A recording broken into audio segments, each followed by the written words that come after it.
که زمونږ په ژبه کې معاش نه روزګار نه مادي فایدې نه نو ګورې بیا به هم پاتې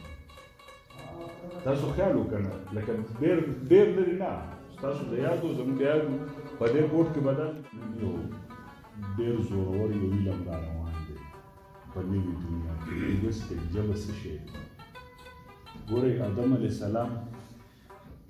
له اوله الله تعالی ژبه ورکړه د څه دپاره ورکړه اوه سوه ژبې یادي د اظهار چې دې اظهار وکړي شو په دې ژبې په دې اظهار باندې مونږ اشرف المخلوق بنیادي څیزونه بنیادي خبرې زموږ په کلیو کې بلکې زمونږ هغه پښتو ژبه څنګه صاحب اجازه دیجیے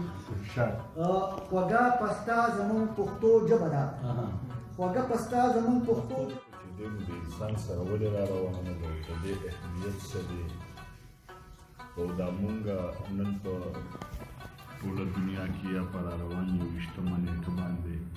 د مورنۍ ژبې په حواله ولې خلک غږېږي او خبرې کوي دا داسې سوالونه دي چې په دې باندې باید چې خلک کینو خبرې وکړي مونږ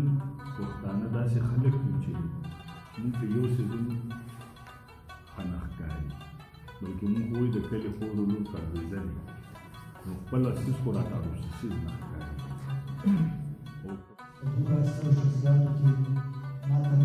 د مشر مېلمه زیات راکړه دا د دوی عزت کړي زما خوب و چې چې کومې خبرې وکړې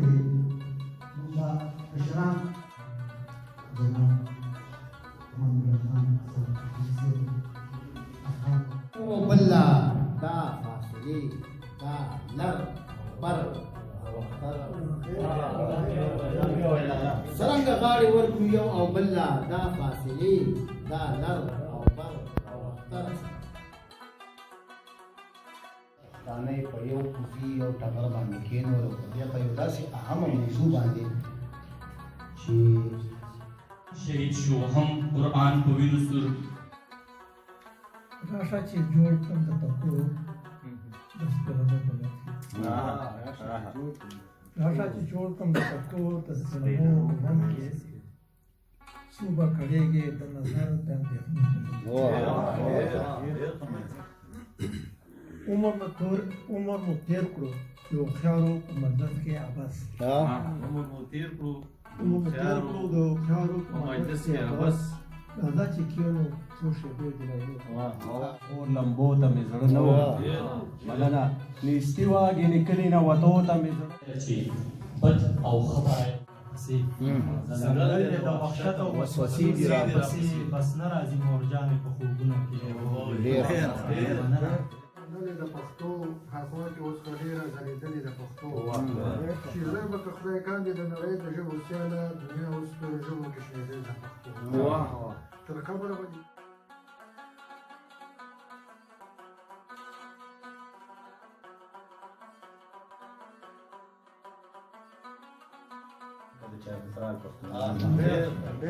ډېر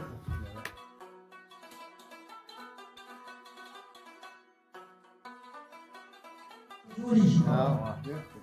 او دا وړي کله شړې کېږي ماشوړه ورانه ده دا وړي کله شړې کېږي ماشوړه ورانه ده